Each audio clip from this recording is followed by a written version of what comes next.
Hey everybody, doing a review here today, which I usually don't do, but I figured I would on this one. It's the Jegs plasma cutter Cut 40 that I recently bought from Jegs. I bought it beginning of August. Right now it's the end of October, so I've had it a few months.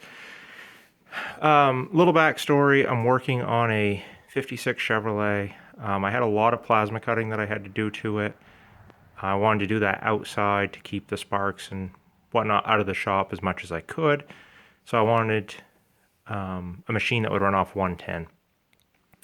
This machine will run off 110 and 220, or 230, whatever you want to call it.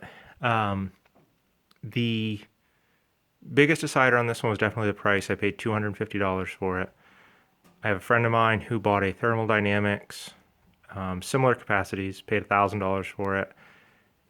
He had a lot of problems. Ended up buying a Harbor Freight machine, and he loves his Harbor Freight machine. I think he paid close to $700 for it.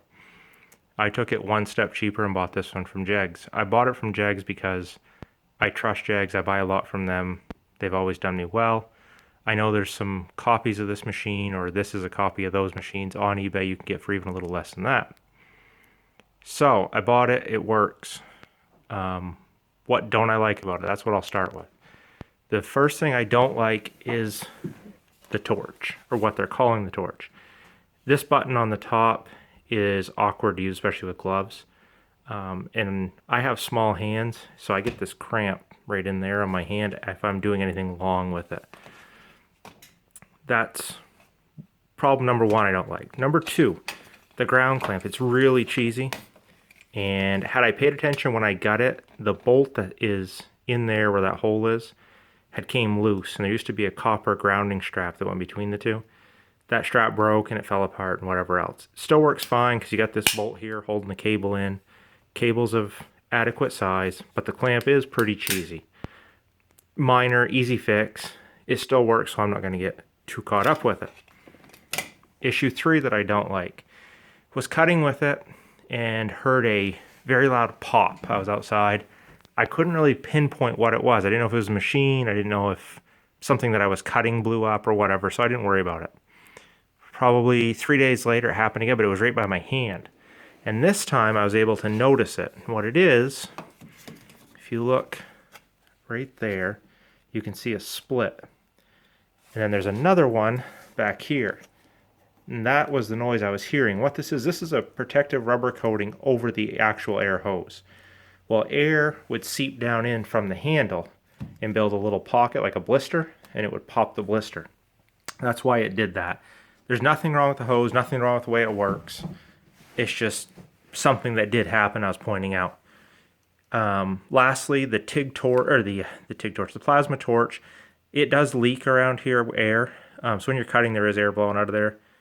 It works fine, so I don't worry about it.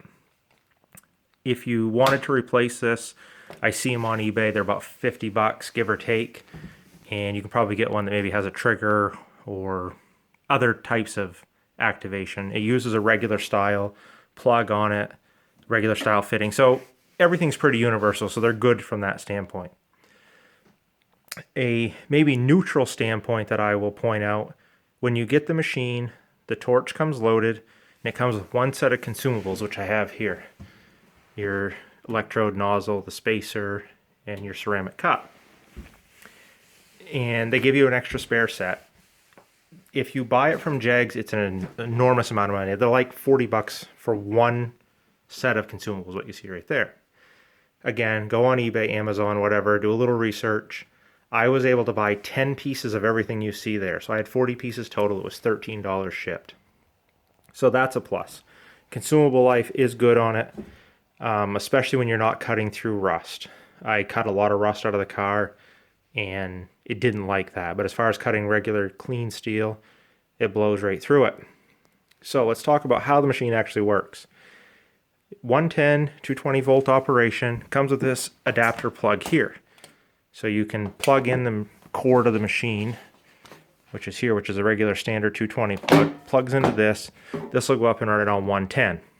On 110, I have cut successfully 1/4 inch, going slow, and it will trip my 25 amp breaker that I have. But it does what it needs to do for me. once you plug this thing into 220, which I have right there, this thing is an absolute animal. I've cut 3/8 with it with ease.